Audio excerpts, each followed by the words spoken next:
Assalamualaikum Mbak. Iya, waalaikumsalam. Sebelumnya mohon maaf nih ya kalau ganggu waktunya. Apa Mbak ada waktu luang buat berbincang sama saya? Oh iya, ada apa ini kok tumbenan? Jadi gini Mbak, kan saya itu habis kuliah, lulus kuliah. Terus saya bingung mau ngelanjutin kemana, terus nggak punya arahan dari teman-teman, dari orang tua tuh nggak ada. Jadi saya bingung gitu loh. Apa Mbak bersedia buat konseling sama saya? Oh gitu, iyalah pasti dengan senang hati saya akan membantu Mbak untuk menyelesaikan masalahnya. Sebelumnya apa Mbak pernah ikut proses konseling? Belum pernah sih Mbak sejauh ini. Oh gitu, gimana kalau saya jelaskan dulu proses konseling itu apa? Boleh. Ya, jadi proses konseling ini merupakan proses pemberian bantuan yang diberikan oleh konselor untuk konseli dalam menyelesaikan masalahnya. Nah, di sini konseli dituntut untuk menyelesaikan masalahnya sendiri dengan bantuan strategi oleh konselor, seperti itu. Oh jadi gitu Mbak. Oke saya paham. Lalu apa ya saya ceritakan ini apa bisa ya jadi rahasia?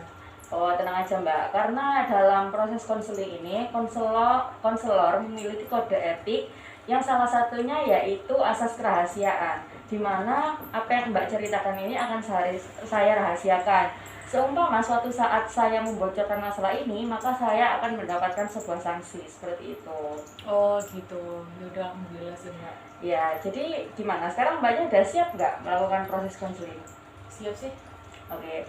Sebenarnya saya mau tanya dulu ya, permasalahan apa sih yang sedang Mbak alami sekarang? Jadi gini, saya ini kan lagi kuliah semester 6, terus bulan depan udah nyusun skripsi, terus lulus S1. Oh gitu, wah berita yang baik dong. Terus apa yang menjadi titik masalah bagi Mbak? Ya saya bingungnya itu Mbak, habis saya S1 itu enaknya menurut Mbak nih S2 apa kerja dulu ya? Oh, jadi sebenarnya Mbaknya ini bingung ya, mau kuliah S2 dulu atau bekerja terlebih dahulu. Nah, kira-kira apa sih yang Mbak inginkan terlebih dahulu sebenarnya? Ya pengennya sih S2 dulu ya Mbak, karena siapa sih yang nggak pengen S2 lanjut kuliah gitu kan. Pengennya tuh memperdalam ilmu, terus biar ilmu kita itu tersampaikan dengan baik dan konsisten lah. Nah ya, siap. Sebelumnya Mbak pernah diskusi dengan teman sebayanya? Pernah sih Mbak sekali, cuman kan ya orang-orang kan beda-beda lah ya tujuannya kayak gimana gitu Oh Mbak. gitu, oke. Kalau dari pandangan saya, menurut saya itu Mbak itu sudah memutuskan hasil yang luar biasa. Karena nggak semua mahasiswa lulusan S1 itu ingin melanjutkan S2. Karena setelah mereka melewati tantangan-tantangan yang begitu sulit selama 7 semester, pasti mereka kebanyakan itu stres, tidak ingin melanjutkan kuliah.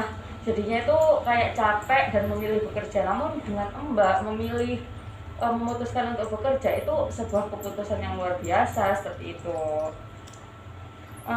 Apakah ada hal lain yang mungkin membuat Mbak ini mengurungkan niat untuk S2? Sebenarnya sih nggak ada ya Mbak, soalnya saya tuh benar-benar pengen S2, cuman di sisi lain itu juga pengen menghasilkan uang, jadi bebarengan gitu loh. Oh Juga gitu. kerja, juga sekolah. Oke baik, sejauh ini Mbaknya udah ada sedikit pandangan ya untuk kedepannya bagaimana.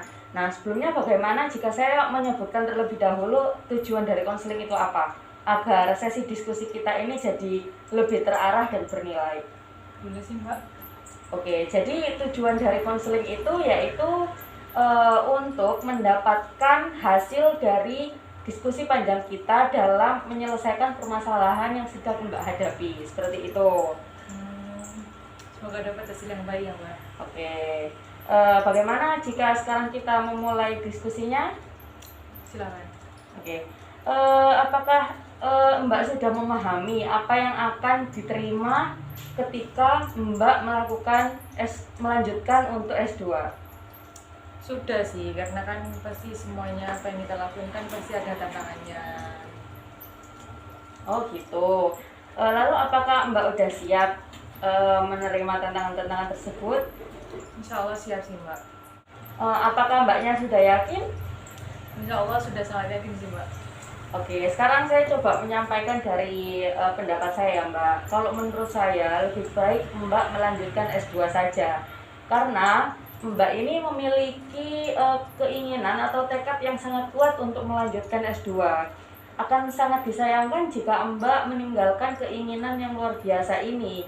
Nah, untuk keinginan Mbak yang lainnya terkait ingin menghasilkan uang juga, itu Mbak dapat mencari pekerjaan yang ringan yang dirasa Mbak bisa mampu melakukannya.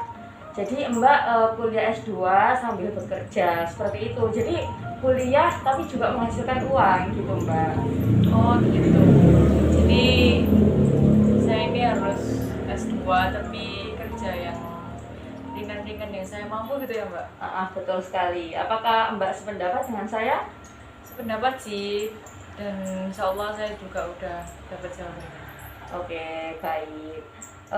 Karena Mbak sudah mendapatkan jawabannya, apakah masih ada beberapa hal yang mengganggu atau membingungkan untuk Mbak?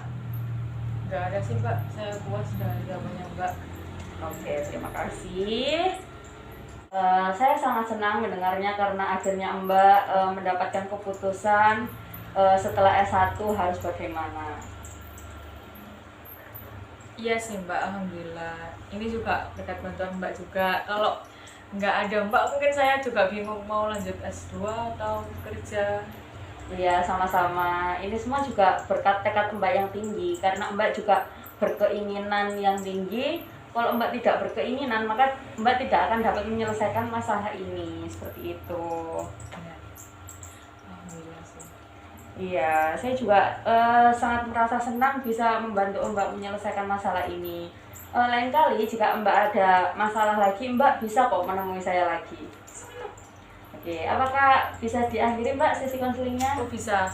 Sekali lagi makasih banyak ya Mbak. Iya, Saya sama-sama. pamit dulu. Assalamualaikum.